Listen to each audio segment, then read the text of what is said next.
الرئيس الإيراني الحسين حسن الحسين. واحد كيش خلقه ربي تمام. كاين اللي ملي تخرجي الصباح وتشوفيه غير رجعي لدارك خير، كاتب له ربي هنا ينعكسنا قاعد كيما غير رجعي. وكاين اللي رب وجهه مفتوح بشوش ملي تشوفيه الخير. هذا هو، وكل واحد على حسب شي اللي فيك.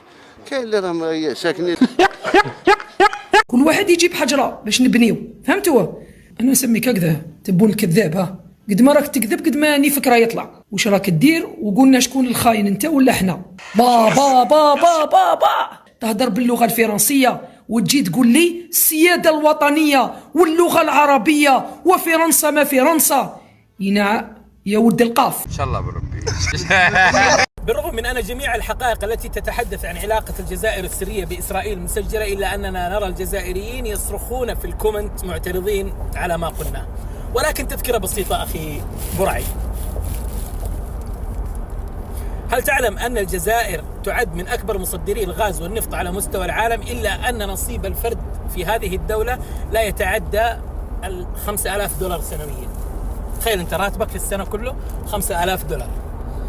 وبالعلم من أنها من أكبر الدول المصدرة للغاز والنفط على مستوى العالم وتصدر لإسرائيل ولكن بمبلغ زهيد جدا دعما لإسرائيل، إلا أنها لا تزال تنحني صاغرة أمام المملكة العربية السعودية لتلقي المساعدات.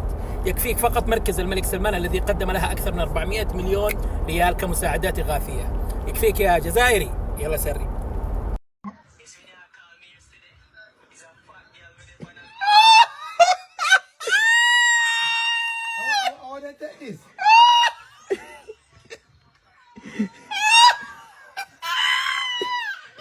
ثم قال ماذا؟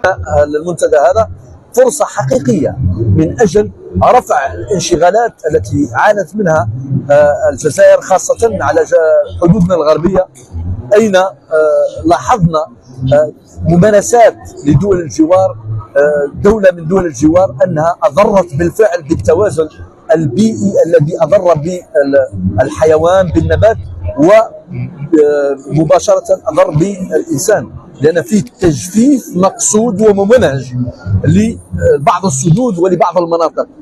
أكيد أن الجزائر اتخذت كثير من الإجراءات، لكن وددنا أن نرفع هذا الانشغال ونرفع هذه الممارسات للعالم حتى يسمع، وحتى أن نضع خطة محكمة من أجل الحد من استفحال هذه الظاهرة. الرئيس الإيراني الحسين حسن الحسين.